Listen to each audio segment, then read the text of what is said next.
nggak kamu punya teman dekat atau orang di sekitarmu yang dicap mudian? Jadi tiba-tiba semangat, terus tiba-tiba sedih, terus tiba-tiba marah, terus kadang emosinya nggak bisa diprediksi gitu. Atau bahkan kamu sendiri yang mengalami hal tersebut. Jangan-jangan kamu mengalami cyclothymia.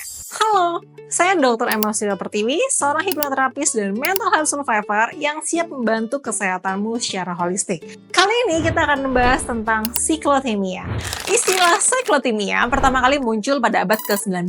Konsep ini diperkenalkan oleh psikiater Jerman bernama Karl Ludwig Hallbaum pada tahun 1882. Awalnya, cyclothymia dianggap sebagai bentuk gangguan temperamen, semacam mudian tapi dalam versi ekstrim. Namun, seiring berjalannya waktu, peneliti menyadari bahwa ini adalah gangguan mood tersendiri yang bisa mempengaruhi kehidupan sehari-hari seseorang. Menurut DSM-5, cyclothymia adalah gangguan mood yang ditandai oleh fluktuasi suasana hati yang lebih ringan dibandingkan gangguan bipolar. Artinya, seseorang yang mengalami cyclothymia akan merasakan periode hipomania ringan dan depresi ringan, tetapi tidak seintens gangguan bipolar tipe 1 atau tipe 2. Lalu apa sih bedanya cyclothymia dengan bipolar? Keduanya memang berada dalam spektrum gangguan mood.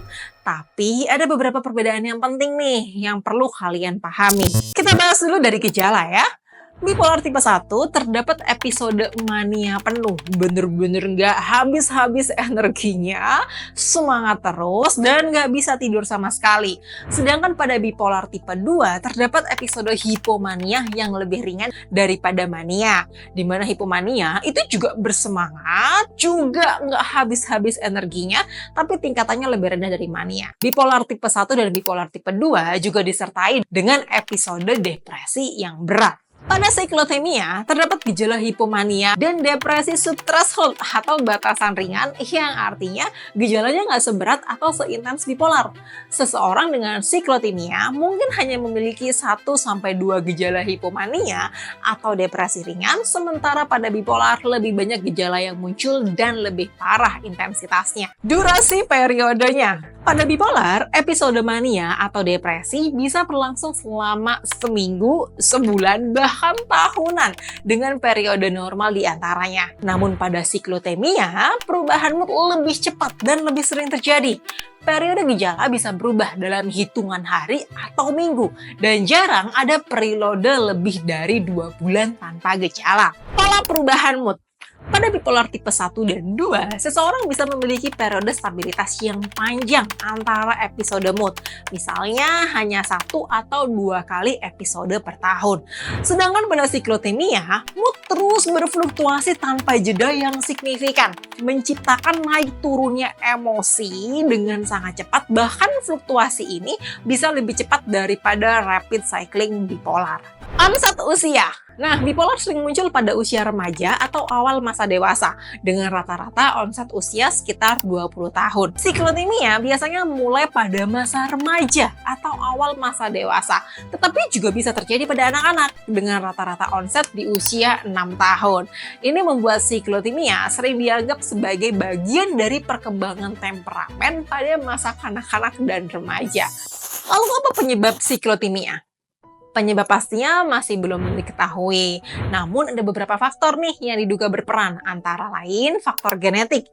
Jika ada anggota keluarga yang punya gangguan mood seperti bipolar atau depresi, resiko terkena cyclothymia lebih tinggi.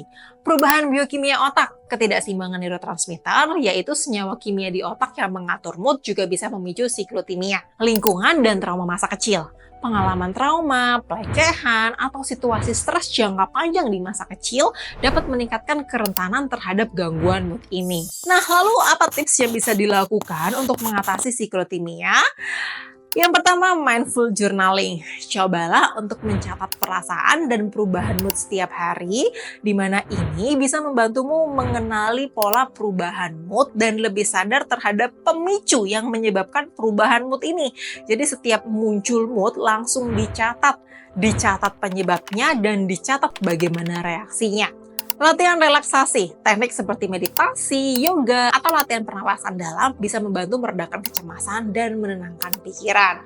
Serta membangun pola hidup sehat seperti tidur yang cukup, makan dengan teratur, olahraga ringan, dan mengurangi stres dapat menjaga keseimbangan fisik dan mental penderita siklotimia. Nah, jika perubahan mood ini mulai mengganggu produktivitas, hubungan dengan orang lain, atau mempengaruhi kesehatan fisik dan mental secara signifikan, sebaiknya segera cari bantuan psikolog atau psikiater untuk membantu mengenali apa yang terjadi dalam dirimu. Karena diagnosis dan perawatan dini bisa membantu mencegah gangguan ini berkembang menjadi penyakit bipolar atau kesehatan mental yang serius. Kalau ada yang ngerasa memiliki perubahan mood yang terus-menerus gak teratur, coba dong tulis di kolom komentar. Dan sampai jumpa di video berikutnya. Dadah!